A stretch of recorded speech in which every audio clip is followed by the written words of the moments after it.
welcome at Source of the Nile. Vous êtes les bienvenus au niveau de la source du Nil. My name is Waswa. Son nom c'est Waswa. Alright. You all know that River Nile is the longest river in the whole world. Tout le monde connaît que le Nil est le fleuve le plus long du monde. Alright, you have come here to see the source of River Nile. C'est pourquoi vous êtes ici pour visiter la source du Nil. Alright, and source of the Nile is Lake Victoria. Alors la source du Nil, c'est le lac Victoria. Alright. Then River Nile passes through 4 countries. Ça traverse à peu près 4 pays. Passes through Uganda, South Sudan, Soudan du Sud, Sudan and Egypt. et évidemment l'Égypte aussi. Alright. Now also we have 2 branches of River Nile. We have White Nile and Blue Nile. Nous avons 2 branches du Nil. Nous avons le Nil blanc et nous avons le Nil bleu. Okay. White Nile comes from Lake Victoria. Ici nous sommes au niveau du lac Victoria. It flows up to Khartoum. Ça traverse jusqu'au niveau de la capitale du Soudan du Nord, Khartoum. Yeah, Khartoum is the capital of Sudan. Capitale du Soudan du Nord. Then it meets Blue Nile from Ethiopia, from Lake Tana. Et ça rencontre le fleuve, c'est-à-dire le Nil bleu au niveau de l'Éthiopie. Then they continue again up to the Tian Sea in Egypt. Et ça continue jusqu'à se déverser au niveau des delta du Nil, au niveau de l'Égypte. Alright, then we have said that the source is Lake Victoria. Évidemment, nous disons que la source c'est le lac Victoria. Right there. Vous voyez les arbres là-bas? That tree is called a fig tree. Ça s'appelle That tree right there. le figuier. Yeah. Fig tree, all together. Yes. L'arbre de figuier, voilà. Now that fig tree is very important here in Uganda. Très important au niveau de l'Ouganda. It's a raw material to make the back cloth. Ce sont des matériels qui nous aident Back cloth. Our traditional clothes.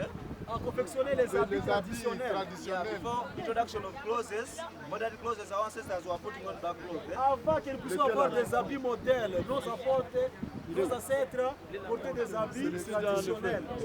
Made out of that tree. Confectionnés à partir de ces figuiers. Now from that tree, at the river bank, there was a water flow. C'est à partir de là que nous avons dans cette vallée, c'était quoi? Yeah, but it sank in water after constructing the Owen Falls Dam. Are you together? Ouais. It sank in water like some mine. Ça s'est noyé dans l'eau. Ok. Ouais.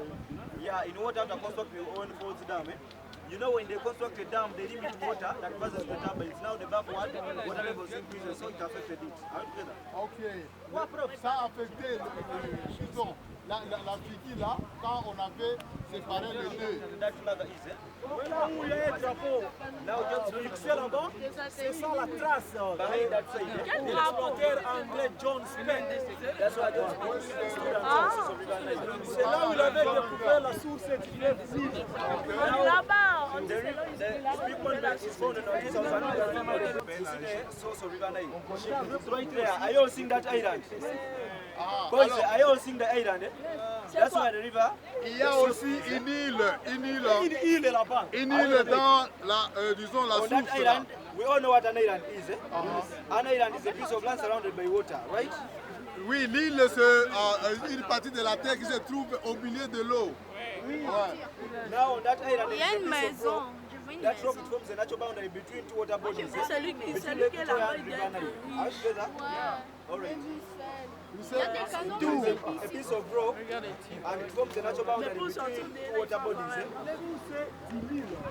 Lorsqu'on parle de la source des cours d'eau, c'est-à-dire c'est le débit, ou soit on parle aussi des amont. Voilà. Et quand il y a le débit, c'est-à-dire il y a aussi la fée. La fée, on appelle ça aval, ou soit on appelle ça aussi la mouchire. C'est pourquoi le médecin nous a dit ceci, le fleuve Nil est le fleuve le plus long du monde, qui traverse presque à peu près 5 pays. Et parmi les pays, il y a cité, il y a l'Ouganda, il y a l'Éthiopie, il y a le Soudan du Nord, où on trouve 2 branches là-bas. Nous avons le Nil blanc et nous avons l'île bleue. Nous avons l'Éthiopie et nous avons aussi l'Égypte, là où maintenant l'île se jette à plusieurs bras où on parle de quoi? On parle d'État. Il a dit ceci. Pendant l'époque coloniale, pendant l'époque de l'exploration, il y avait un explorateur anglais qu'on appelait John Speke. C'est lui qui était le premier c'est-à-dire à découvrir l'embouchure, non, à découvrir la source du fleuve Nil. C'est pourquoi il a symbolisé ça.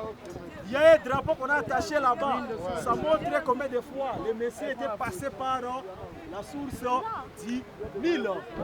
Et puis il nous a montré ceci. Ici nous sommes, c'est-à-dire la source ici divise des régions. Nous avons la région de Boussonga et nous avons la région de Buganda.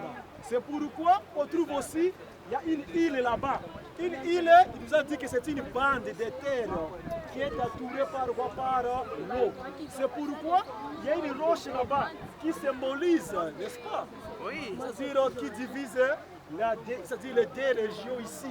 On voit ça là-bas, mais on n'a pas. C'est-à-dire on n'a pas la possibilité. Voilà pas d'une manière générale tout ce qu'il est à peine de dire.